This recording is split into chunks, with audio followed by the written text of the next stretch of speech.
Cosine, right? So what's a reasonable guess is just cosine of 2x, right? What's the derivative of cosine? Negative sine of 2x, what? Times 2. What am I off by? A negative 1/2, right? A negative and a 2 I got to get rid of. So one answer is just negative 1/2 cosine of 2x plus k. You agree that gives me this as a derivative? Derivative of cos is negative sine, the negative cancels the sine, 2x times the derivative of the inside, which is 2, which cancels with 1/2, and I've got this one back. But you might have said what Zach said. Zach said, hey, sine of 2x dx is 2 sine of x cosine of x. That's just a double angle identity. Double angle identities. There's 2 of them. Sine of 2x is 2 sine x cos x. And cos of 2x is cosine squared of x minus sine squared of x. These two will definitely get you out of a bind on a regular basis. In this case,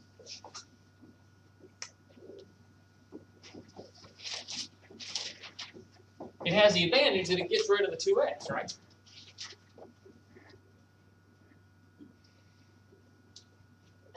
What kind of problem is this? U sub, what do you want to let U be? Sine.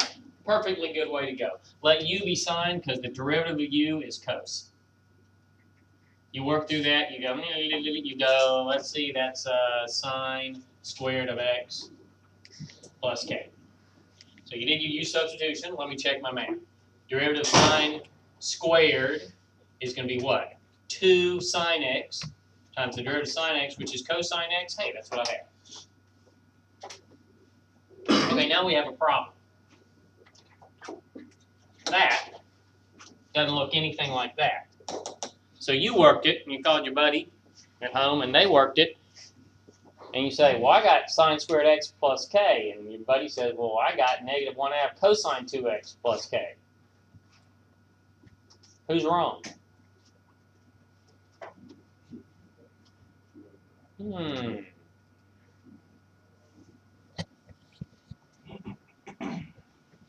Well, surprisingly, nobody's wrong. Those look very, very, very different, right? But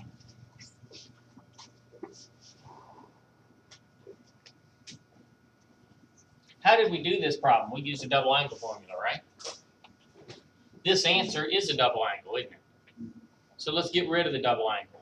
Negative 1/2 times cosine 2x. Cosine 2x is cos squared of x minus sine squared of x.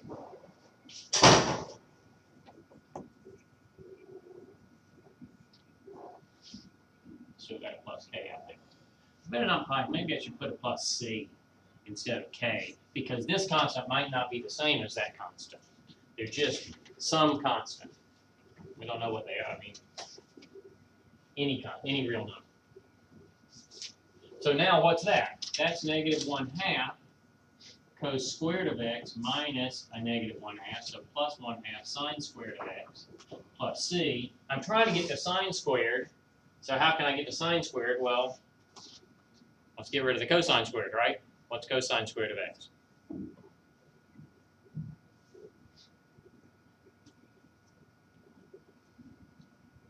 Cosine 2x plus sine squared x. Ooh, yeah, but I don't want to put a 2x back in there. True.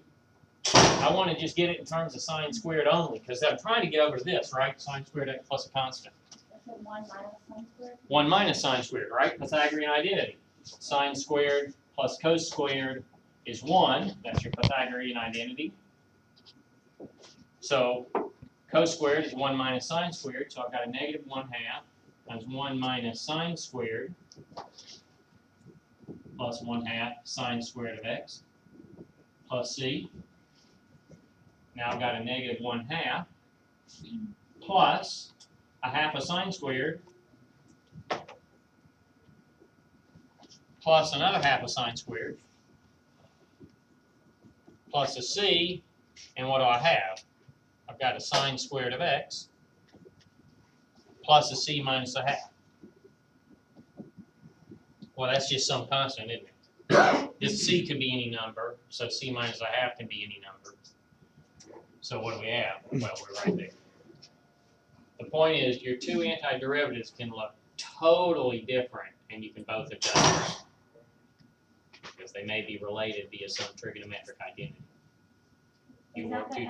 I'm sorry, is that the double angle identity that says that those two are the same? Yeah, these two are both the two. Yeah, I used the double angle identity to work this one. The sine 2x is 2 sine x cosine x. And I used the double angle identity to convert this one into the other one. Because cos 2x is the same thing as cosine squared x minus sine squared x. Valid for all real numbers. So, but is sine squared x is equal to that? I mean, 1/2 cosine 2x. That's like an identity. Because I just have it like right here, and I was just wondering what the flop on that. I'm not following which line you're worried about. Tell me. No, I was just saying that the one that you just proved were the same. Right? That's an actual identity, right? That sine squared x is equal to 1 minus cosine of 2x over 2. Yes, which is just a rewrite. Yes, it's just a rewrite of the double angle formulas. Yes, correct. So sine squared x, those are the half angle formulas, which come from the double angle formulas. Yeah, the half angles are that sine squared of x can be written as 1 minus cos of 2x over 2. Sometimes they're written as, it's confusing because sometimes they write them as the half angles. That's why they're called the half angle formulas, because they half the angle. But yeah, and cosine squared of x is 1 plus cos of 2x over 2. So a good indicator of a half angle would be the square by the trig function, cosine squared. Well, yes, these can be rewritten. Sine squared and cosine squared can be written in lots of different ways, but these are two of the ways. Of course, you also have the Pythagorean identity, right? It says you can get rid of cosines and turn them into sines, or get rid of sines, turn them into cosines. I'm just looking for maybe a clear indicator to say, hey, I need to. Yeah, but this is Yeah, calculus, good right? luck with that.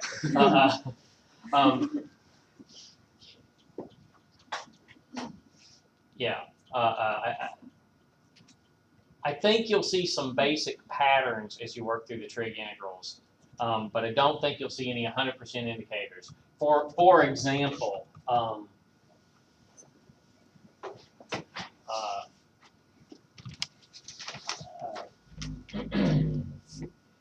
if I wanted to work out sine cubed of x dx, then, well, I don't have the derivative sine floating around anywhere, right? So there's nothing I can do there. On the other hand, kind of via the trick we used over here, once I got it like this, I was able to use u substitution, right? Because u is sine of x, so du is cosine of x dx, so this whole thing becomes du. This becomes u, well, it couldn't get any easier than that, so it's 1/2 u squared over 2, if I showed my work. It's 1/2 u squared.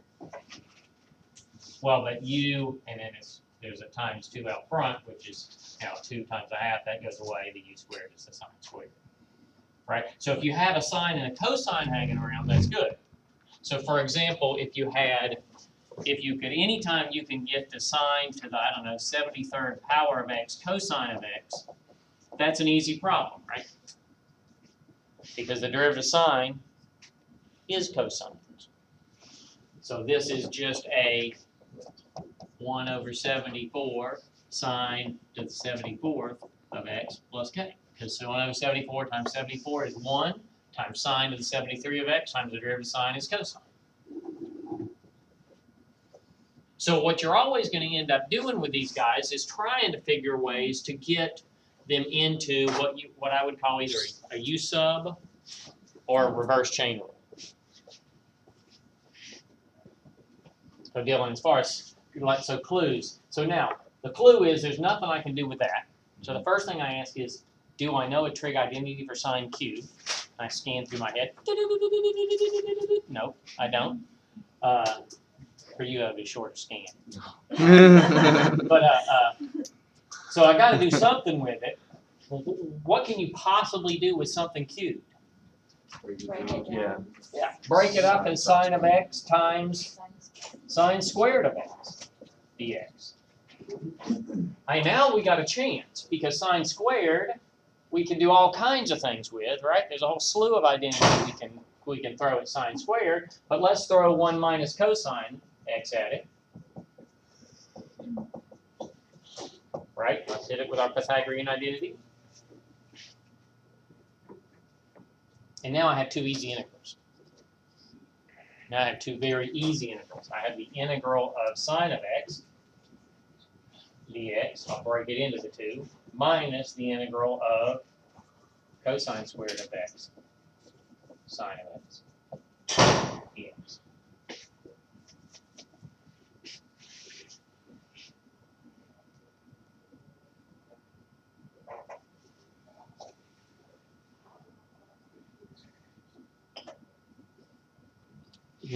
What you got? Why did cosine squared x become cosine squared x sine x? Why did the sine squared x become this? No. So how did that? Become this? No, the bottom. This one to this one? To the right bottom.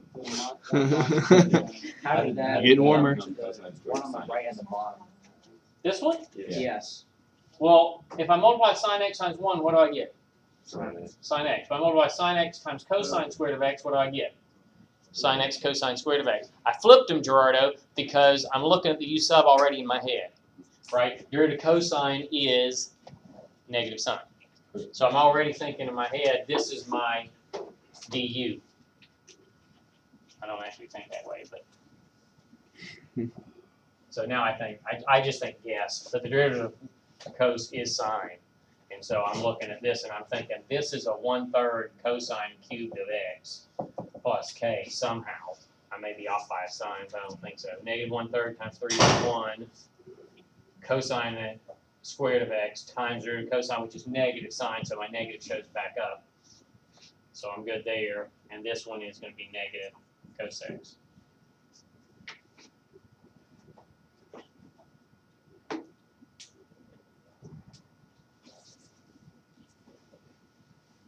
Is that 1 minus cosine squared a half angle identity? Nope, that's a Pythagorean. Sine Oh. squared plus cosine squared is 1, right? So solve for sine squared, and what do you have? You have 1 minus cosine squared.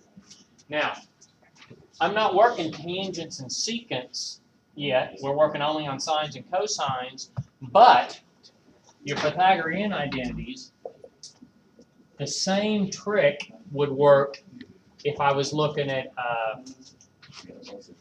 a tan or a cosine. Since sine squared plus cosine squared is 1, if you divide through both sides of this by 1 over sine squared, what do you get? You get 1. You get cosine squared over sine squared. And you get 1 over sine squared. So you get 1 plus, well, that's cotangent squared equals cosecant squared. So there's 3 Pythagorean identities. That's one of them, which is the one I remember. I never remember the other 2. One's got cosecants and cotangents. The other one's got tangents in it. So if I want the tangent one, if I want the tangent one, then I'll divide by 1 over cosine squared. Sine squared of a cosine squared is tan squared. Cosine squared of a cosine squared is 1. 1 over cosine squared is secant squared.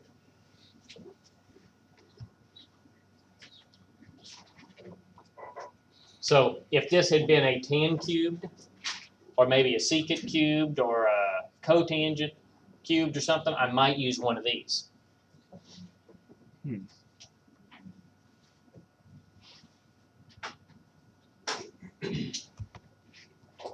All right.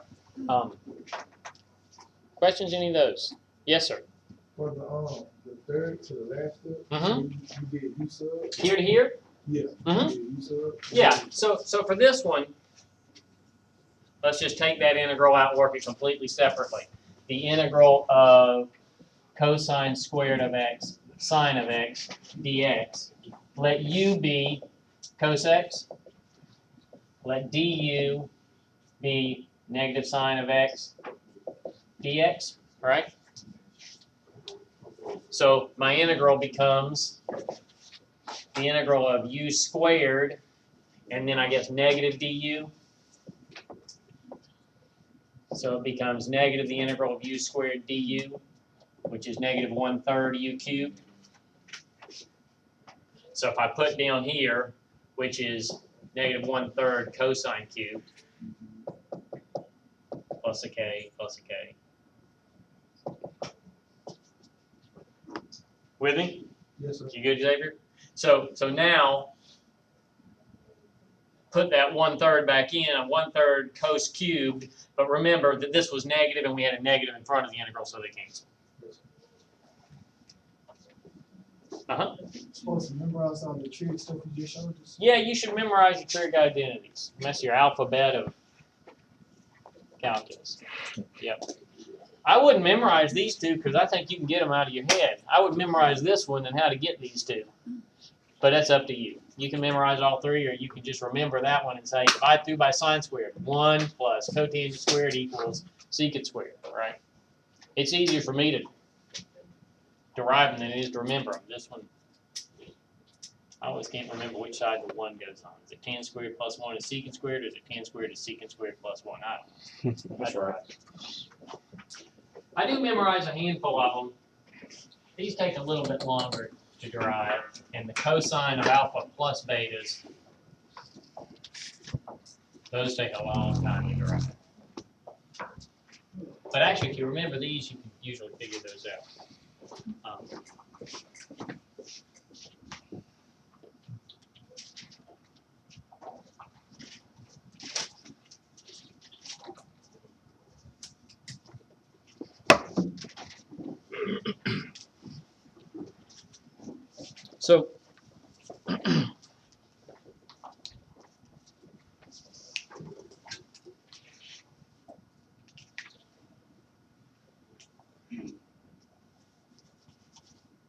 So most of trig integrals are figuring out how to break them up so that it turns into, it's just like partial fractions. What's partial fractions? How do I break up this nasty rational function so that it's 2 or 3 integrals, each of which is easy, right? Trig subs is exactly the same thing. How do I bust this thing into pieces so that each one is easy? By easy, of course, still may have to do a u substitution or something. Integration by parts was really the same thing. You got the product of 2 functions. How do you break that up in such a way that you can integrate the second part? Okay, so let's say maybe one more. Let's see, any questions, anything on the board there? We good there?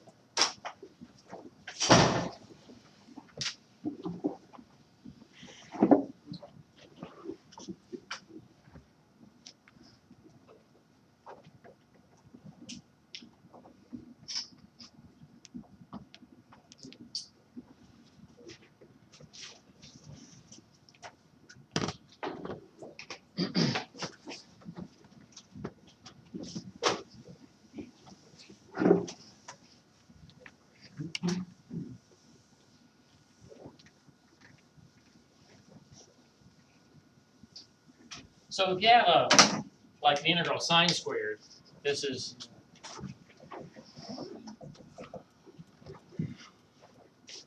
right. 2 ways to go.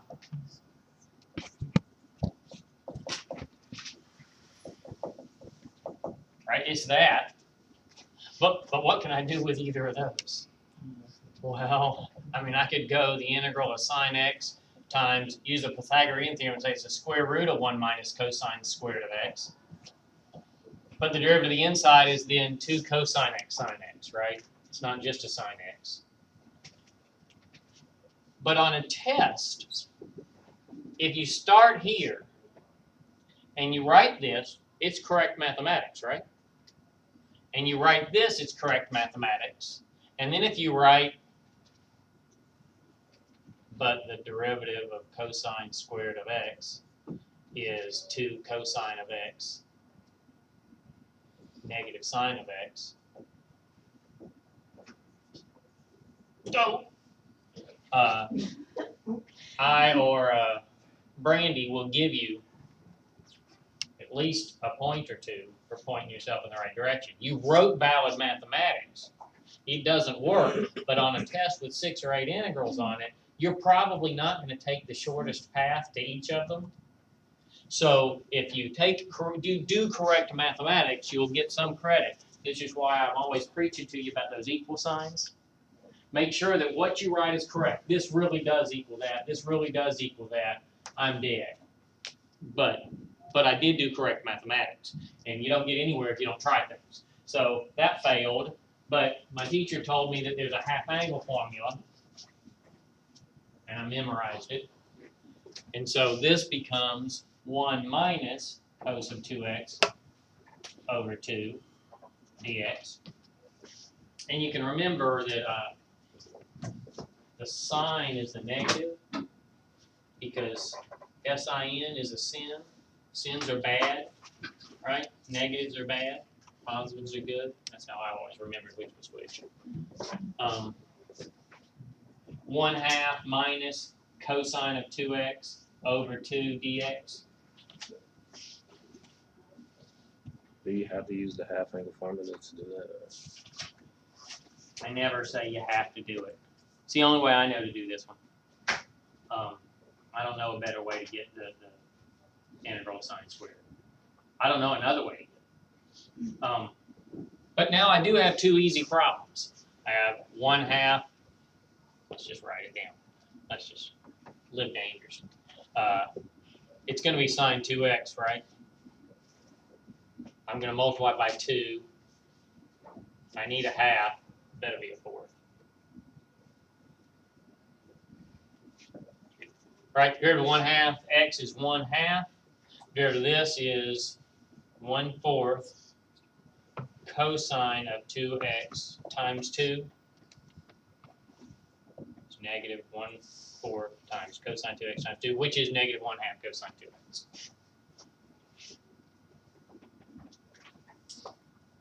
Good? What's the cosine down there for? What is it? I was just taking the derivative. I was checking my work. Oh, okay. This was my check. My check is the derivative of this is 1/2. The derivative of this is negative 1/4 times cos of 2x times 2, which is that. Yeah, just check. How do we know when to use the half angle one in the Pythagorean? You know, that's what I was. you do exactly what I did up here. Right here, I said, okay, sine squared. Break it into 2 pieces. Okay, I'm going to use the Pythagorean identity. I get this. I'm dead. I mean, I cannot figure out how to integrate this because cosine squared, what I have on the inside, right, if I was going to do a u sub, I'd let u be 1 minus cosine squared, right? I'd let the u be the inside of that big thing that's raised to the 1/2.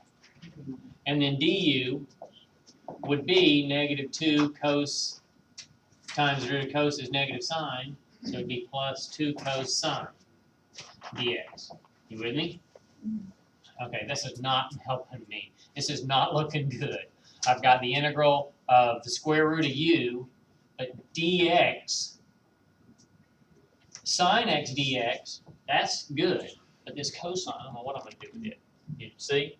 Meaning I'm not saying you're going to see this in 30 seconds, but when you go home and you're working on the ones at homework, you're just going to work through and try valid mathematics until you either get stuck and back up. So having failed this way, I tried the Pythagorean, it failed, I tried the half angle.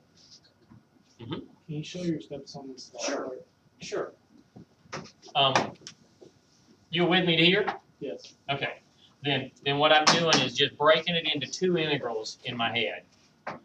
That one minus 1/2 the integral of this one. How do you have 2 1/2s? Because I have, this was a common denominator, right? So if I break it up, if you recombined these, you'd have 1/2 minus cosine 2x all over 2, right? So I did an uncommon denominator. I undid the common denominator. Then I just said, this is just the integral of f plus g equals the integral of f plus the integral of g. I use the sum rule for integrals to say I can do this as 2 separate problems. I like 2 little problems better than I like 1 big problem. So I broke it up into the 2 separate integrals. This one is just 1/2 x, right? This one, I'm just a guesser. You could let u be 2x if you wanted, but I'm just a guesser. The derivative of sine is cosine, right? The derivative of sine 2x is cosine 2x times 2. So instead of spending all the time that it takes me to do u substitution,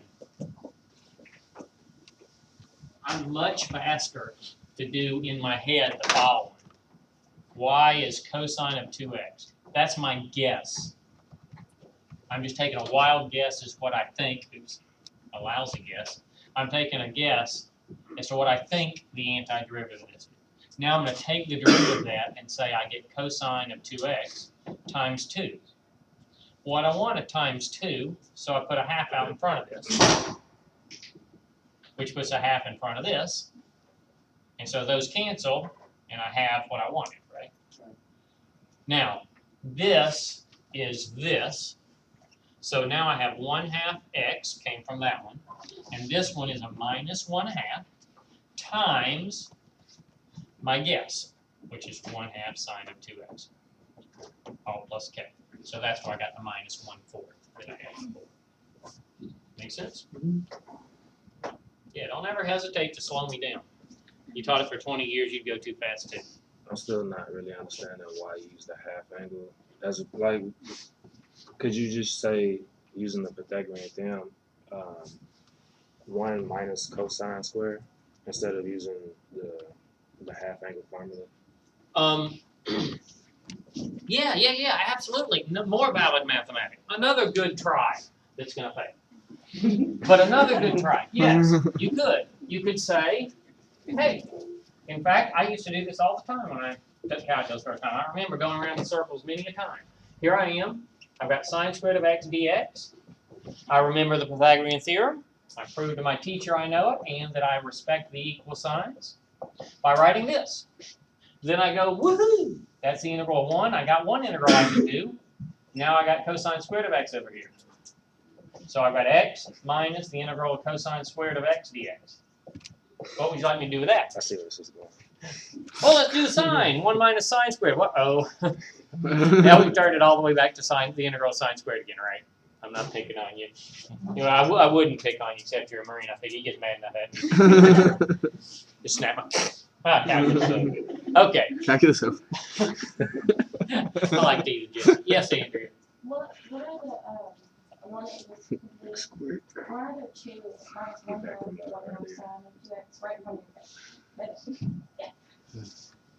Because this was 1/2 times this integral. When I did this integral, this is what I got. Because if I take the derivative of 1/2 sine 2x, that's what's up here. If I take the derivative of 1/2 sine 2x, I get 1/2 cosine 2x times 2, which is cosine of 2x, right?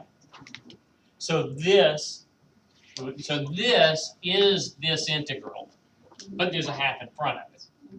So it's a half times this answer to this integral. And it's because there was a half already out in front of it, and then I worked it, and when I worked it, I ended up with another 1/2.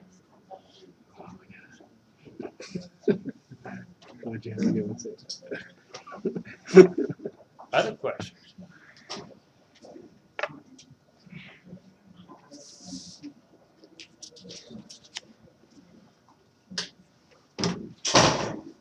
Angle, like, I understand the Pythagorean identities, but like, What are the half angle identities, like how do they define the half angle? Like none of that's like a Trig question. Or a double angle. Like by looking at an angle. What is it? Well, this is the double angle formula. Let's say this one.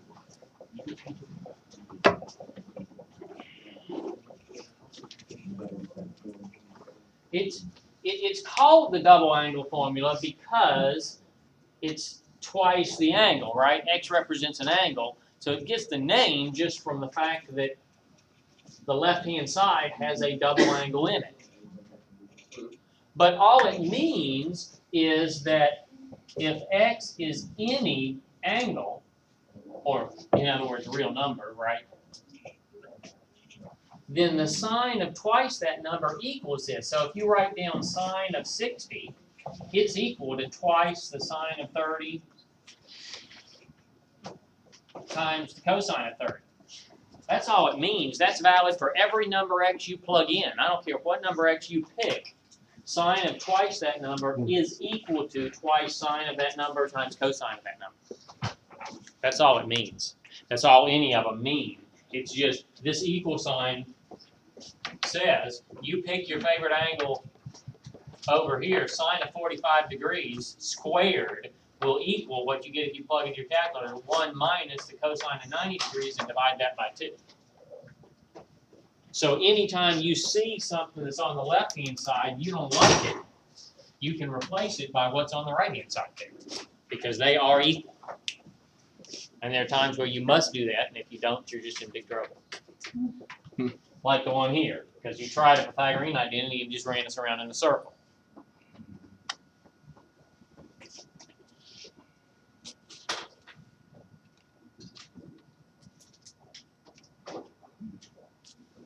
Okay, so I think that what I've shown you so far is enough to kickstart you on the next problems, but let me point out, right, I tell you how to start some of them.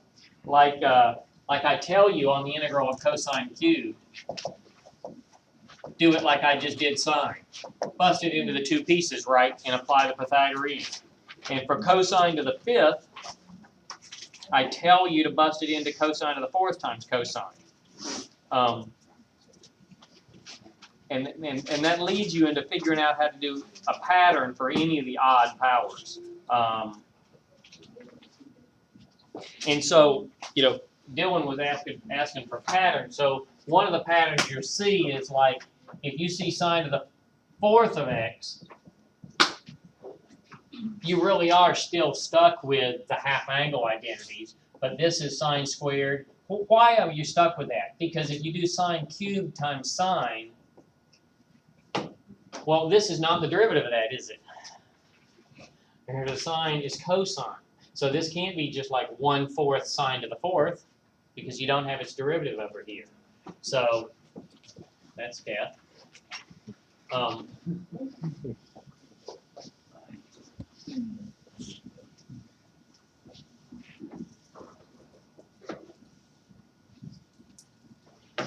So, but it is equal to this.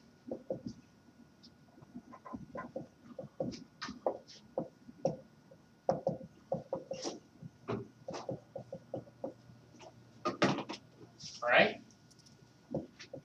Because this is sine squared, and this is sine squared, right?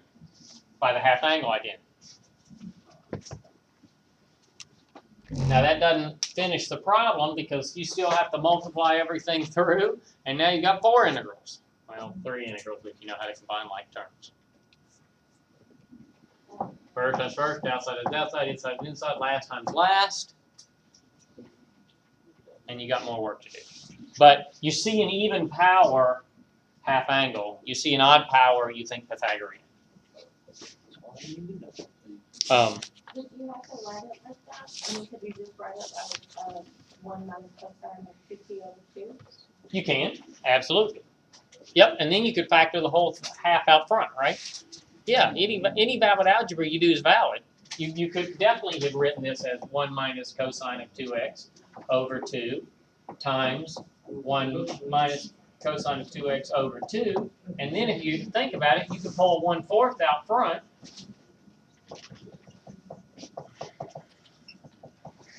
Right? Depending on how good you are at algebra may depend on how many fractions you have to drag around. Okay.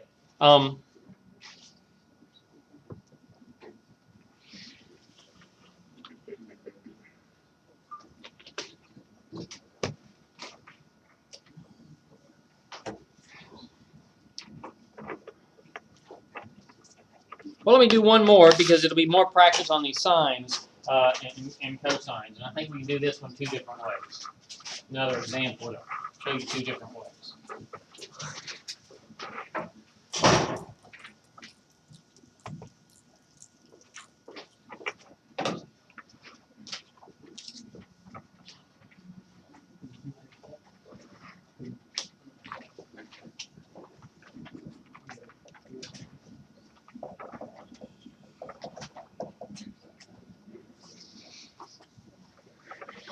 I'm sorry, sine, don't want 2 sines, sine cubed.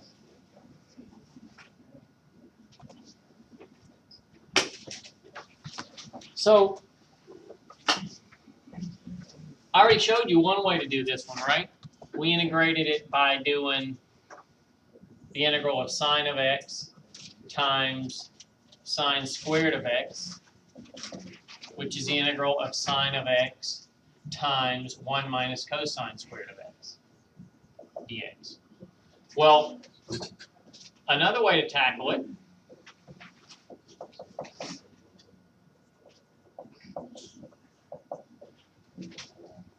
is to give you more practice at your integration by parts, which Jesse showed me the other day. I had never thought about doing this one by integration by part, but he just asked me, is this right? And he was. And so if I go like this, if I want to pick one of these to be my f prime and one of them to be my g, which one do I want to be which?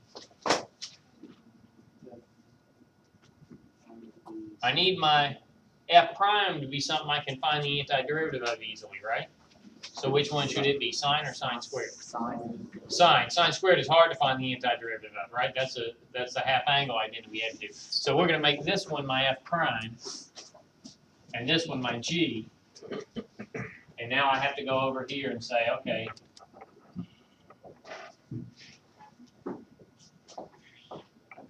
I've got to remember my integration by parts. If I integrate this side, I get fg. If I integrate this side, I get f prime g plus integral fg prime. So f prime g is fg minus integral of fg prime. I just re-derived my integration by parts formula because I have trouble remembering things. So now, this is supposed to be, so I figured out my f prime is going to be sine, and my g is going to be sine squared. So my f is going to be what? What's the antiderivative sine? Negative cosine. The derivative of cosine is negative sine. What's my g prime? 2 sine cosine. Am I good so far? Taking my derivatives and my antiderivatives right? I pick that for my f prime, I pick that for my g. So the derivative of cos is negative sine, so I need a negative out front to make the derivative of negative cos equal to positive sine. And the derivative of g, if it's 2 sines, will be twice sine to the first times the derivative of sine, which is cosine. Your f right there is going to be same thing as v, right? dv, sine x. Yeah, this is like my u and my dv. Gotcha. Yep. Yeah, I mean, this is u, du, no, so dv, dv, v, u, du. Right? Okay, so now equals fg, which is this times this. So negative cos x sine squared of x minus the integral of f prime g. F prime g is sine cubed.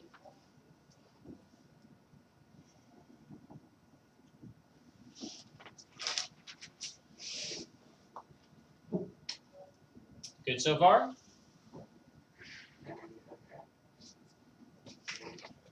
Brandy's got that sideways look in her eye. You worried? I do this. Just your UV notation. Oh, let's see. If I pick this to be my u, the one I'm going to take the derivative of, then du would be 2 sine x cosine x. I'm with you. If I pick my dv to be sine, then I can take the antiderivative and the v would be negative cosine. Right. Shouldn't have been, It's B, D, U, whatever you want to type back.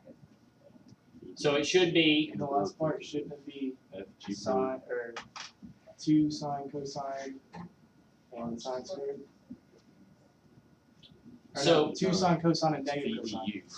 Yeah, B, D, U. So you would have 2 sine cosine and a negative cosine in there. After the interval. so what we're having trouble with is we're trying to use two different formulas at the same time. So the way to sort that out right quick is to stick to one for the moment, and then we'll come back and tackle it the other way. If it's UdV, then you could write it UdV as UV minus integral of VDU, or you can write it as VDU is UV minus integral of UdV, right? You're just swapping the letters. You have one of them memorized. I may not have used the letters that you have memorized, but let's go back to here. If you have the product rule, derivative of fg prime is f prime g plus fg prime. If I integrate this, I get this, and I integrate those two separately. I solve for this one, I get fg minus the other one. So as long as I've got my f prime here at sine and my g at sine squared, f prime at sine, g at sine squared, and g prime is that, and f is that, then fg, negative cosine squared, minus fg prime. Oh, that's what you're telling me. I know, wait. Fg prime. Yes, yes, yes. You're correct. You're absolutely correct. I didn't follow my own formula, right? Fg prime. Thank you for playing. Negative cos x fg prime times 2 sine x cosine x. Good. Good. I knew she looked worried for a reason. Yeah, I was very confused. Now we got to simplify this in negative 1 minute or less. Make it a plus, pull a 2 out, and I have cosine squared x sine x dx. That's an easy one, right? That's a u sub, so I get negative cos sine squared plus twice 1/3 cos cubed, and it becomes a negative because the derivative of cos is a negative sign plus k. I'm out of time, so I won't explain the u substitution, but I'm sure you can do it. All right. I was gonna say something real quick. I'm on a late break, but the lab is open, and my lab hours are Monday, Wednesday, Friday, 8 to 10. So I'm in there every Monday, Wednesday, Friday, 8 to 10. Okay? Thank you very much.